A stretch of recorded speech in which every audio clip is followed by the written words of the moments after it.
कधी तोडू नको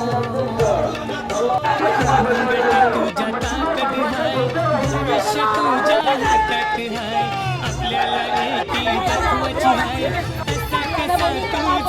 झोपेल मित्र तुझा